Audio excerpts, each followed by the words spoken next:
This is an audio recording of The Invisible Man by H.G. Wells, narrated by Right Here Audio. Chapter 17, Dr. Kemp's Visitor. Dr. Kemp had continued writing in his study until the shots aroused him. Crack, crack, crack, they came one after the other. "Hello?" said Dr. Kemp, putting his pen into his mouth again and listening. "Who's letting off revolvers in Burdock? What are the asses at now?"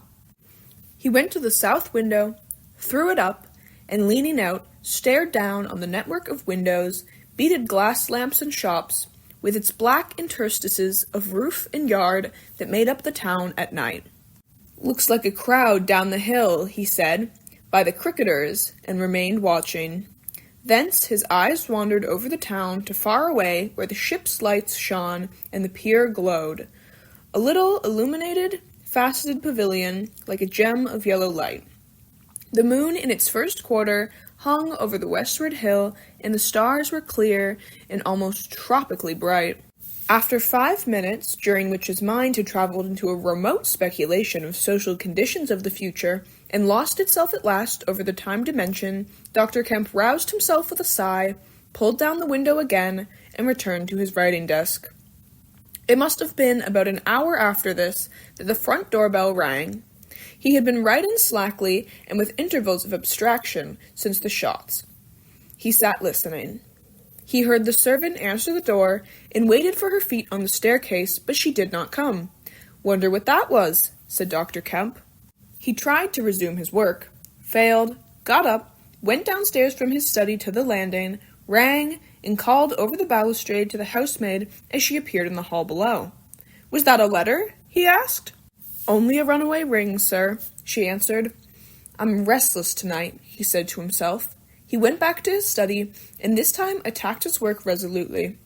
In a little while he was hard at work again, and the only sound in the room were the ticking of the clock and the subdued shrillness of his quill, hurrying in the very center of the circle of light his lampshade threw on his table.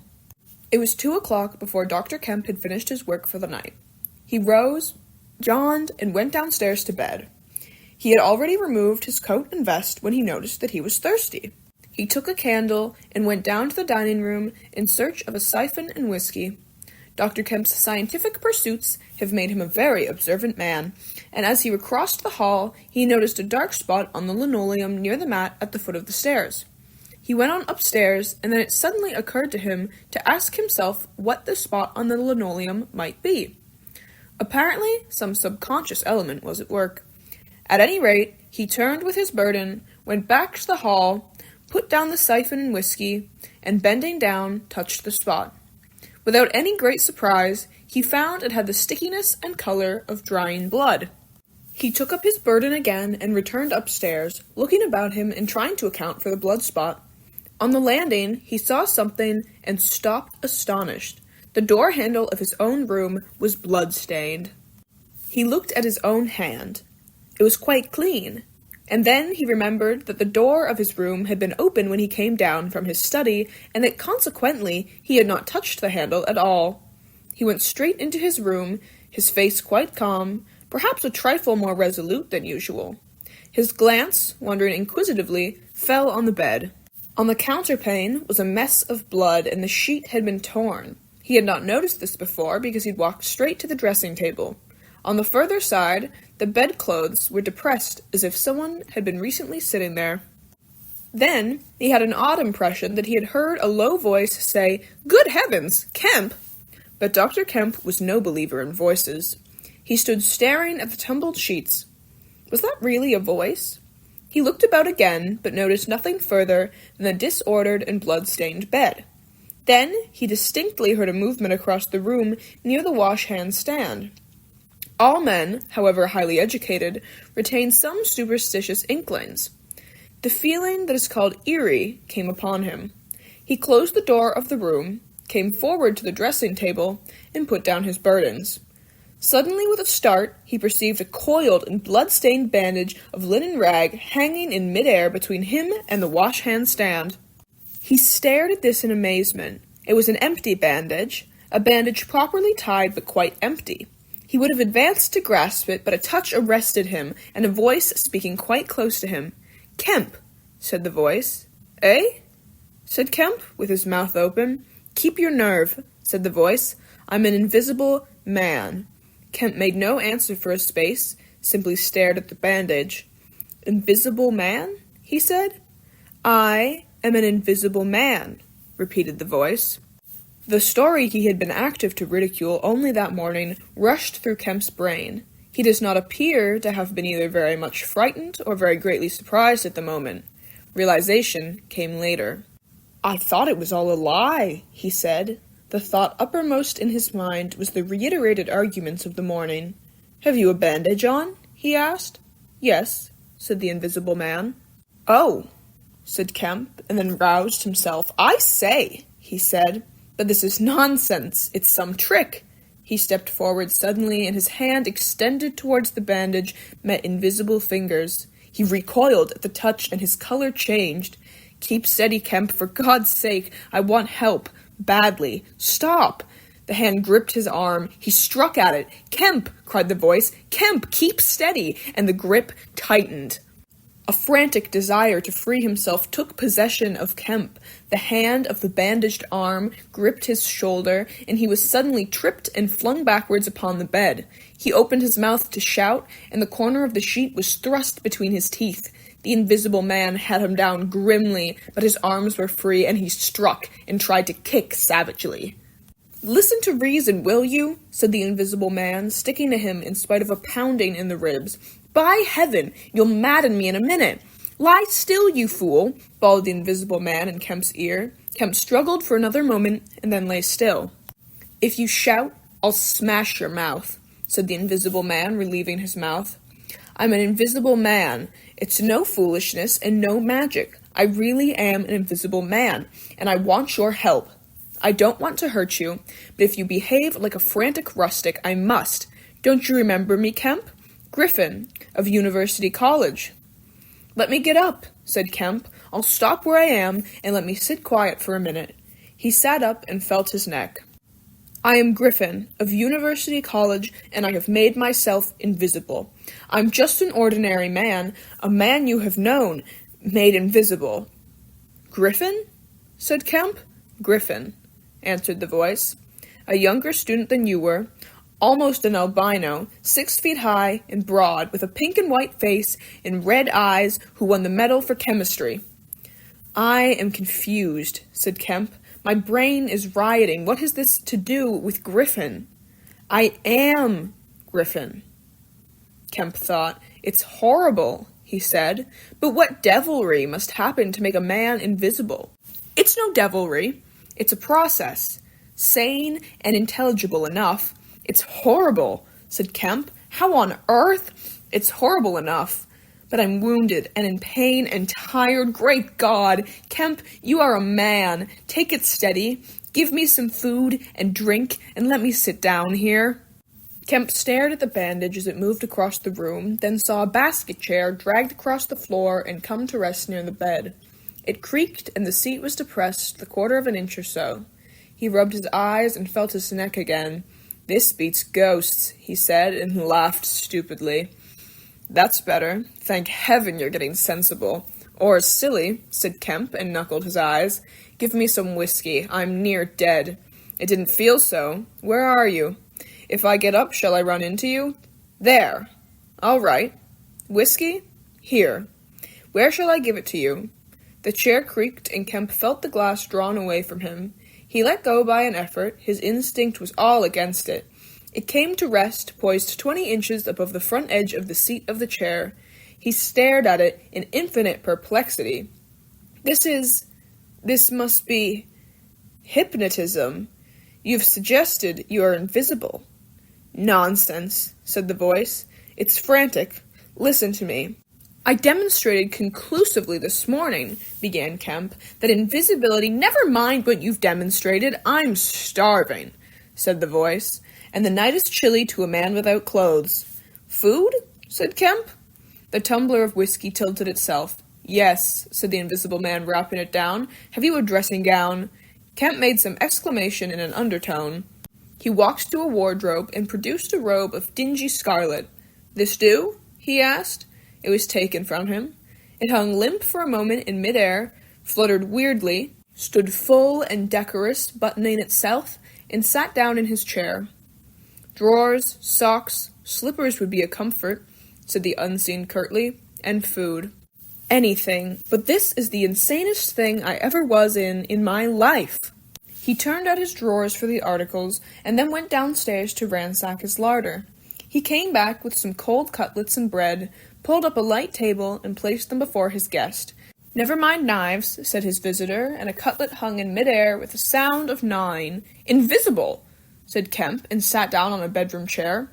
"I always like to get something about me before I eat," said the Invisible Man with a full mouth, eating greedily. "Queer fancy."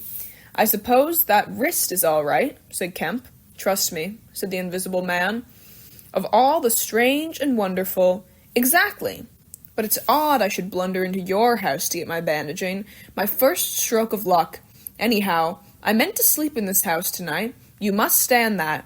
It's a filthy nuisance, my blood showing, isn't it? Quite a clot over there. Gets visible as it coagulates, I see. It's only the living tissue I've changed, and only for as long as I'm alive. I've been in the house 3 hours. "But how's it done?" began Kemp in a tone of exasperation. "Confound it! The whole business! It's unreasonable from beginning to end." "Quite unreasonable," said the Invisible Man. "Perfectly reasonable." He reached over and secured the whiskey bottle. Kemp stared at the devouring dressing-gown. A ray of candlelight penetrating a torn patch in the right shoulder made a triangle of light under the left ribs. "What were the shots?" he asked. "How did the shooting begin?" "There was a real fool of a man, a sort of confederate of mine, curse him, who tried to steal my money, has done so." "Is he invisible too?" "No." "Well, can't I have some more to eat before I tell you all that? I'm hungry, in pain, and you want me to tell stories." Kemp got up. "You didn't do any shooting?" he asked. "Not me," said his visitor. "Some fool I'd never seen fired at random. A lot of them got scared. They all got scared at me. Curse them, I say. I want more to eat than this, Kemp." "I'll see what there is to eat downstairs," said Kemp. "Not much, I'm afraid." After he had done eating, and he made a heavy meal, the Invisible Man demanded a cigar. He bit the end savagely before Kemp could find a knife, and cursed when the outer leaf loosened. It was strange to see him smoking. His mouth and throat, pharynx and nares became visible as a sort of whirling smoke cast. "This blessed gift of smoking," he said, and puffed vigorously. "I'm lucky to have fallen upon you, Kemp. You must help me. Fancy tumbling on you just now. I'm in a devilish scrape. I've been mad, I think. The things I've been through, but we will do things yet. Let me tell you." He helped himself to more whiskey and soda. Kemp got up, looked about him, and fetched a glass from his spare room. "It's wild, but I suppose I may drink. You haven't changed much, Kemp, these dozen years. You fair men don't. Cool and methodical, after the first collapse, I must tell you. We will work hard together." "But how was it all done?" said Kemp. "And how did you get like this? For God's sake, let me smoke in peace for a little while, and then I will begin to tell you." But the story was not told that night. The Invisible Man's wrist was growing painful, he was feverish, exhausted, and his mind came round to brood upon his chase down the hill and the struggle about the inn. He spoke in fragments of marvel, he smoked faster, his voice grew angry. Kemp tried to gather what he could. "He was afraid of me. I could see that he was afraid of me," said the Invisible Man many times over. "He meant to give me the slip. He was always casting about what a fool I was. The cur! I should have killed him." "Where did you get the money?" asked Kemp abruptly. The Invisible Man was silent for a space. "I can't tell you tonight," he said. He groaned suddenly and leant forward, supporting his invisible head on invisible hands. "Kemp," he said, "I've had no sleep for near 3 days except a couple of dozes of an hour or so ago. I must sleep soon." "Well, have my room, have this room." "But how can I sleep? If I sleep, he will get away. Ugh, what does it matter?" "What's the shot wound?" asked Kemp abruptly. "Nothing. Scratch and blood. Oh, God, how I want sleep." "Why not?" The Invisible Man appeared to be regarding Kemp. "Because I've a particular objection to being caught by my fellow man," he said slowly. Kemp started. "Fool that I am," said the Invisible Man, striking the table smartly. "I've put the idea into your head." Chapter 18. The Invisible Man Sleeps. Exhausted and wounded as the Invisible Man was, he refused to accept Kemp's word that his freedom should be respected. He examined the 2 windows of the bedroom, drew up the blinds, and opened the sashes to confirm Kemp's statement that a retreat by them would be possible. Outside, the night was very quiet and still, and the new moon was settling over the down. Then he examined the keys of the bedroom and the 2 dressing-room doors to satisfy himself that these also could be made an assurance of freedom. Finally, he expressed himself satisfied. He stood on the hearth-rug, and Kemp heard the sound of a yawn. "I'm sorry," said the Invisible Man, "if I cannot tell you all that I have done tonight, but I'm worn out. It's grotesque, no doubt. It's horrible, but believe me, Kemp, in spite of your arguments of this morning, it is quite a possible thing. I have made a discovery. I meant to keep it to myself. I can't. I must have a partner, and we can do such things, but tomorrow. Now, Kemp, I feel as though I must sleep or perish." Kemp stood in the middle of the room, staring at the headless garment. "I suppose I must leave you," he said. "It's incredible. 3 things happening like this.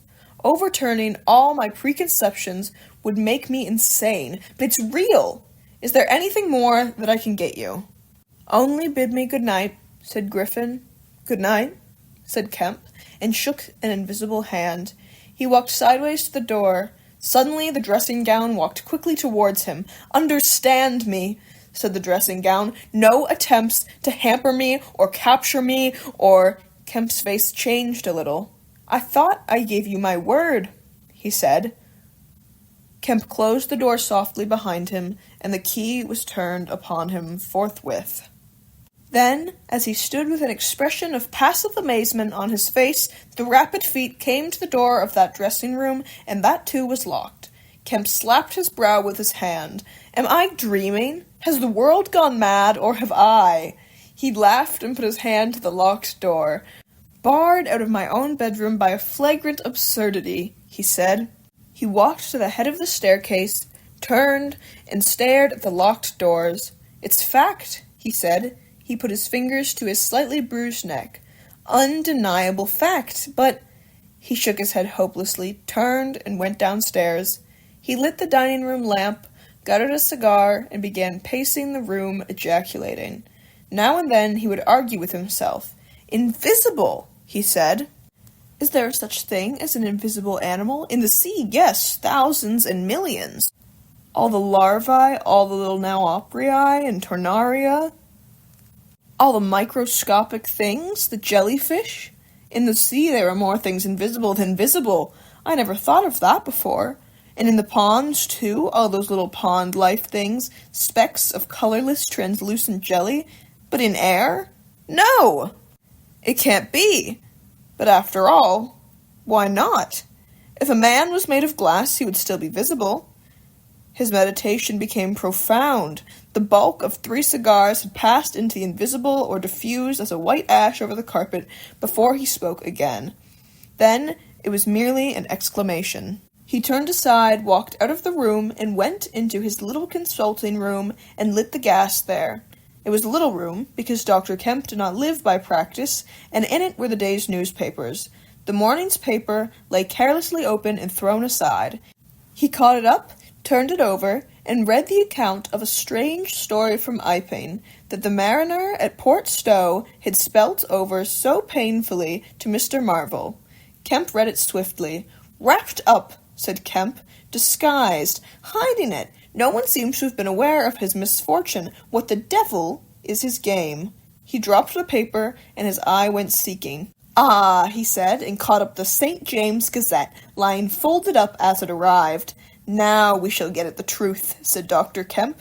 He rent the paper open. A couple of columns confronted him.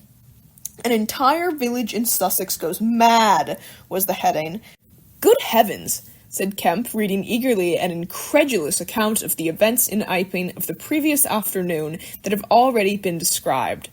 Over the leaf, the report in the morning paper had been reprinted. He reread it. ran through the streets, striking right and left. Jaffers insensible, Mr. Huckster in great pain, still unable to describe what he saw. Painful humiliation, vigor, woman ill with terror, windows smashed. This extraordinary story, probably a fabrication, too good not to print. Cum grano. He dropped the paper and stared blankly in front of him. Probably a fabrication. He caught up the paper again and reread the whole business. But when does the tramp come in? Why the deuce was he chasing a tramp? He sat down abruptly on the surgical bench. He's not only invisible, he said, but he's mad, homicidal. When dawn came to mingle its pallor with the lamplight and cigar smoke of the dining room, Kemp was still pacing up and down, trying to grasp the incredible. He was altogether too excited to sleep. His servants, descending sleepily, discovered him and were inclined to think that overstudy had worked this ill on him. He gave them extraordinary but quite explicit instructions to lay breakfast for two in the Belvedere study, and then to confine themselves to the basement and ground floor. Then he continued to pace the dining room until the morning's paper came. That had much to say and little to tell beyond the confirmation of the evening before, and a very badly written account of another remarkable tale from Port Burdock. This gave Kemp the essence of the happenings at the Jolly Cricketers, and the name of Marvel. "He has made me keep with him 24 hours, Marvel testified. Certain minor facts were added to the Iping story, notably the cutting of the village telegraph wire. But there was nothing to throw light on the connection between the Invisible Man and the tramp, for Mr. Marvel had supplied no information about the 3 books or the money with which he was lined. The incredulous tone had vanished, and a shoal of reporters and inquiries were already at work elaborating the matter. Kemp read every scrap of the report and sent his housemaid out to get every one of the morning papers she could. These also he devoured. "He is invisible," he said, "and it reads like rage growing to mania. The things he may do, and he's upstairs, free as the air. What on earth ought I to do? For instance, would it be a breach of faith if—" No. He went to a little untidy desk in the corner and began a note. He tore this up half-written and wrote another. He read it over and considered it. Then he took an envelope and addressed it to Colonel Ide, Port Burdock. The Invisible Man awoke even as Kemp was doing this. He awoke in an evil temper, and Kemp, alert for every sound, heard his pattering feet rush suddenly across the bedroom overhead. Then a chair was flung over, and the wash-hand stand tumbler smashed. Kemp hurried upstairs and rapped eagerly.